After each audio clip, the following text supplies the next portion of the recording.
As President Donald Trump reevaluates the United States and how they look at Europe now, and as the talk intensifies on a peace between Russia and Ukraine, I'm joined by Ben Smith, co-founder and editor-in-chief of Semafor, somebody who's been observing all of these developments. Thanks very much for being with us. First up, just in the last little while, we've had the French president at the White House. Donald Trump wasn't there to greet him. He got out of his car and went in. Now, that seems a bit strange. Do you think, first up, Trump is sending some sort of signal to him, to Macron?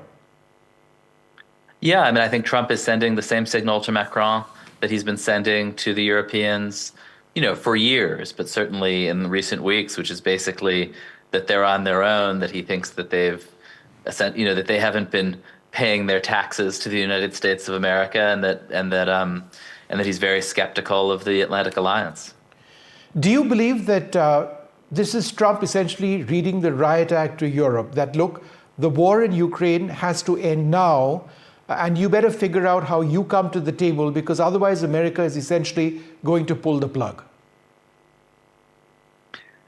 I mean, I think that's the kind of grand strategy version of this. I think in a way Trump maybe sees it more as a television show, as theater, as he's having a big public fight with the Europeans. Maybe in episode 4, there's going to be a reunion, who knows? But right now he's really pushing them away, and has really caused a true crisis in Europe.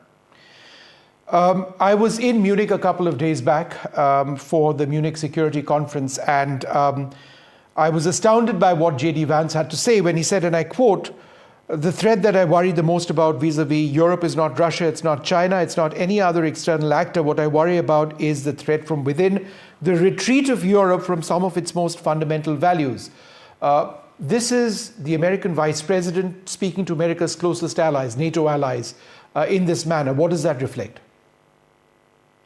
I would say it primarily reflects, as politics so often do, American domestic politics. Vance is very, very focused, as the Trump coalition is, on cultural issues inside the United States, on arguments about the media and social media inside the United States. And I think he was giving a speech in Munich that was very much aimed at an American audience and at his base, who loved it, by the way. I mean, it was incredibly well received here in the United States, even as it, I think, really appalled a lot of Europeans who are, in the middle of a shooting war.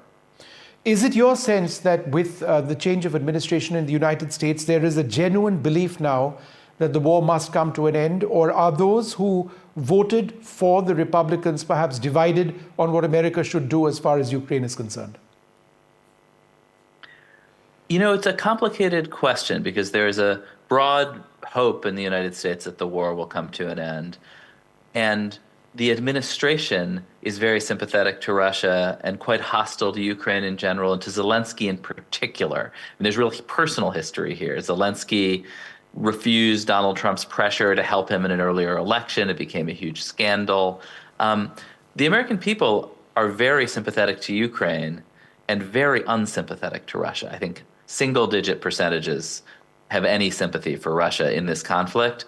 And so there's a real gap between where the Trump administration is and where the people of the United States are. But I do think that if Trump can come out and say, look, I brought peace, that's going to be a popular thing to do. Do you believe Trump doesn't care either way how involved Ukraine or Zelensky is personally in the peace process that he's clearly drafting?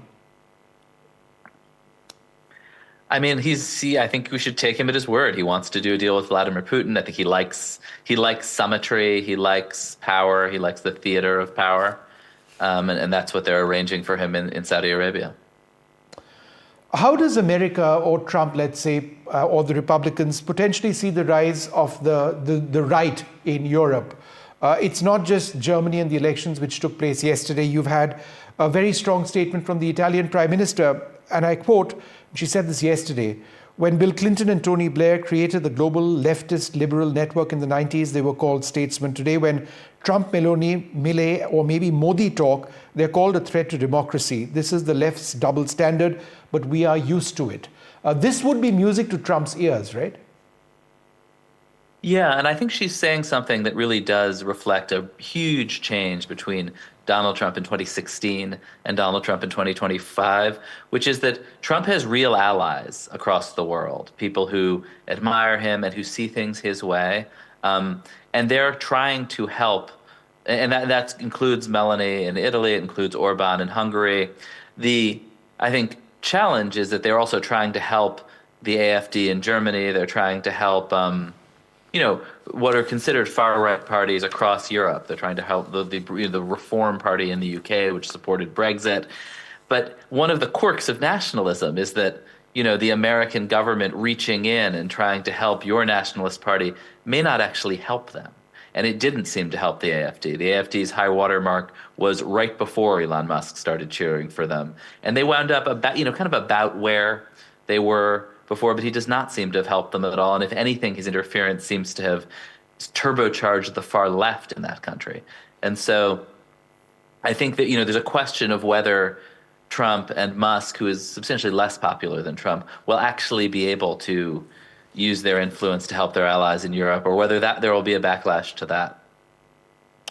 And in terms of what's happened in Germany with the center-right Christian Democratic Union, coming to power, they'll have to stitch up an alliance. Do you believe that they are under much more pressure to bring an end to this war? Because Germany has traditionally opposed ending the war, despite the fact that they've been importing oil and gas at certain stages from Russia. They've actually wanted to keep the war going. Do you believe that with a new government in place in Germany, once the alliance is stitched together, there would be pressure to end it really fast? I don't think. I think Germany does have these historic ties to Russia in recent decades, and has been generally more sympathetic to Russia. But I think they see a revanchist Russia pretty close to their eastern borders, rearming with a huge battle-hardened military, and it's a huge security concern for them. And so I think, ending the war is an important goal for them, but they're more worried about permitting a pause in the war on Russia's terms that in 3 to 5 years produces instability in Poland and the Baltic states, further into Ukraine. And so I think this likely Chancellor Merz seems to be, to be signaling that he wants a really strong European support for Ukraine and to pull away from the Atlantic Alliance. And where does this leave Putin? We haven't spoken about Putin at all. Is he just watching on as all of these developments happen around him? The European alliance seems to be disintegrating, at least ideologically. So he just sort of sits there and watches what happens, right? After having made all the right sounds, look, we want peace. Yeah, right now it looks like Trump is just playing directly into his hands. And even though he, in fact, launched the invasion of Ukraine, he gets to appear to be the peacemaker. But I think that there's a domestic challenge for Trump, that he cannot really push through an outcome that looks like a Russian victory. And in fact, the further he pulls the Russians into peace talks in Saudi Arabia, I think you at some point, if he does a deal he likes with the Ukrainians, he will probably turn around and really try to squeeze the Russians. Putin has an incredible history and experience of running circles around American presidents. He's really successfully outmaneuvered a long series of American presidents. And Russia is winning this war right now, and I think he does not feel huge pressure to stop the war. And so you could see those talks falling apart. And you could see Trump pushing very hard in those talks. It's very hard to predict. Could we actually see a situation where Trump just throws his hands up in the air and walks out and says, look, I tried, it isn't happening? It really depends on what Putin chooses to do. Will Putin come to the table in the manner in which he is saying? And if the European alliance backs Ukraine and then creates problems for America and Trump's strategy, could we actually have a scene where Trump says, okay, that's enough now, you deal with Russia, I'm out of it?